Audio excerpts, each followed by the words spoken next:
How will you ensure by putting pressure on the government to job create?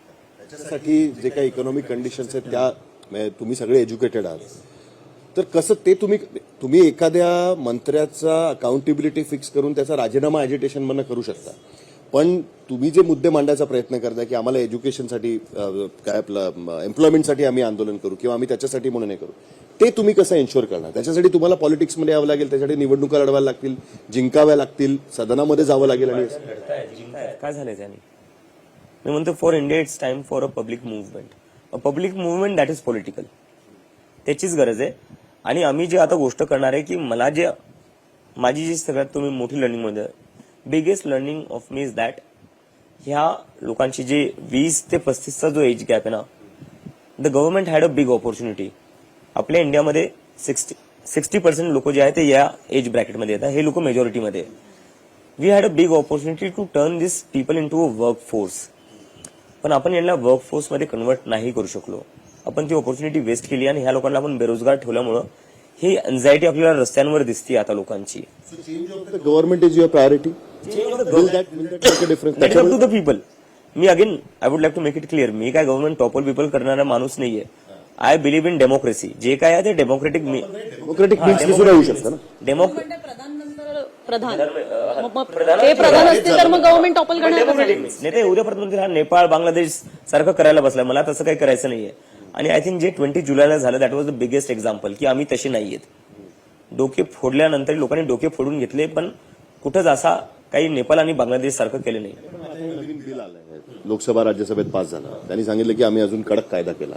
ठीक आहे. त्यांचं असं म्हणणं आहे की आता जो कोणी पेपरफुटीचा प्रयत्न करेल त्याला किंवा पेपरफुटीमध्ये पकडला जाईल त्याला ताबडतोब शिक्षा होईल. त्याची शिक्षा वाढवून दिलेली आहे. काय तो दंडात्मक रक्कम वाढवून दिली आहे. तो इन्स्टिट्यूशन मधला असेल तर अजून त्याला कडक.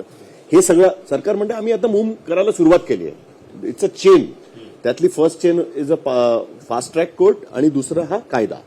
अजून गोष्टी होतील. तुमचं डेलिगेशन पण त्यांच्याबरोबर चर्चा वगैरे करणार आहे, त्यांनी सांगितलं त्या दिवशी वगैरे. सो गव्हर्नमेंटचं म्हणणं आहे आम्ही ऐकतोय. जर आम्ही ऐकलंच नसतं तर मग तुम्ही बोललात तर ठीक आहे. असं त्यांचं ऐकावंच लागतं. उपकार नाही करते. हॅपी विथ द बिल जे आता या बिलमध्ये जेवढे काही मेजर्स आहे, पेपर फुटी झाल्यानंतर काय काय केलं पाहिजे, सगळा फोकस त्याच्यावर आहे. पेपर फुटी थांबवण्यासाठी काय करताय तुम्ही त्यात काहीच नाही त्याबद्दल. आणि फास्ट ट्रॅक कोर्टचं बोलायला गेलं, प्रधानमंत्र्यांनी एवढं मोठं ट्विट केलं, हॅलो फ्रेंड्स म्हणून जी रील बनवली, त्याचं सांगितलं फास्ट ट्रॅक कोर्ट आम्ही करतोय. पहिल्याच फास्ट ट्रॅक कोर्ट हिअरिंगमध्ये काय झालं, पोस्टपोन झाली हिअरिंग. फास्ट ट्रॅक कोर्टच फास्ट नाहीये तर काय अर्थ फास्ट ट्रॅक कोर्टचा? आणि पहिल्यांदा थोडी ना या देशात फास्ट ट्रॅक कोर्ट बनले आहे. निर्भयाचा इन्सिडेंट मला आठवतो. त्याच्यानंतर या देशात रेप जेव्हा झाला सारखं म्हणता येतं की आता फास्ट ट्रॅक कोर्ट बनवू. जस्टिस भेटला त्या रेप विक्टिम्सला फास्ट ट्रॅक कोर्ट नंतर नाही. तर again the problem lies with the intentions of the people who are running the country. तुम्ही ते नीट करा ना.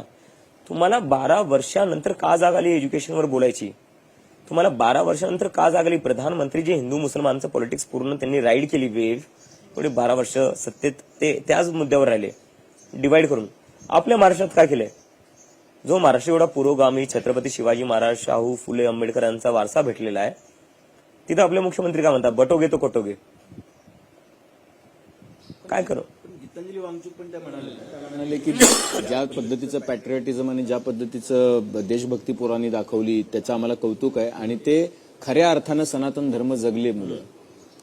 That could be a personal opinion. पण माझं असं म्हणणं आहे की मला हे कळत नाही की सोनम वांगचूक आणि गीतांजली अगमो जे आहेत ते तुमच्या ऍक्टिव्ह पार्टिसिपेशन होतं. सोनम सरांसोबत आमचं ऍक्टिव्ह पार्टिसिपेशन आहे.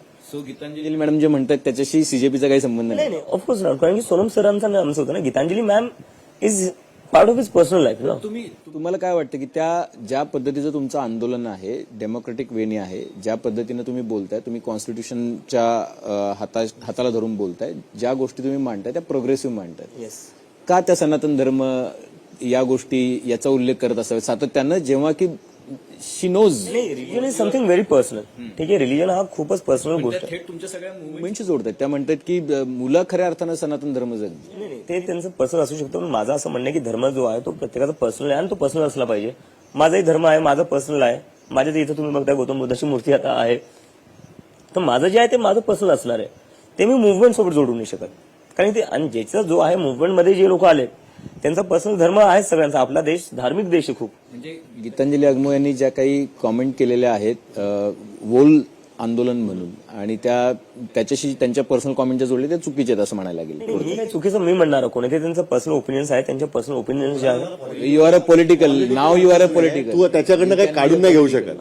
त्याचं नाही, तो म्हणतोय पॉलिटिकल आंदोलन आहे. पण म्हणूनच त्याच्यामध्ये सगळ्या पॉलिटिकल यू कॅन नाही, याचं मी रिझन तुम्हाला सांगतोय. I will be very open about it. म्हणजे मला असं नाही सांगायचं मी खूपच इनोसेंट किंवा काय आहे. काम केलेलं ना आधी पॉलिटिकल पार्टीमध्ये, त्यामुळं थोडं पॉलिटिकल मेसेजिंग कळते, आणि त्यामुळे हे आंदोलन जे आहे ते एका मुद्द्यावर टिकून राहिलं. जर मला तो एक्सपिरियन्स नसता तर ह्या लोकांनी किती ट्राय केलं की इथं तुम्ही देशविरोधी नारे लावताय. मी म्हटलं सांगा कोणता देशविरोधी नारा आहे. त्यामुळे हे आंदोलनाला भरकटवू नाही शकले, कारण की आमच्या मागे एक्सपिरियन्स होता आधी काम करायचा. You are with the truth, so तुम्ही ते सांगू शकता ना की हे नारे जे आहे किंवा हे जे जोडून तुम्ही सांगताय, गीतांजली मॅडम जे सांगते ते चुकीचं आहे. हे आंदोलन हे सनातन धर्म जगण्यासाठी नव्हतं, हे एज्युकेशन सिस्टीम मध्ये रिफॉर्म्ससाठी होतं. Obviously, मी तेच बोलतो. आमचं जे आंदोलन होतं ते एज्युकेशन सिस्टम साठीच होतं.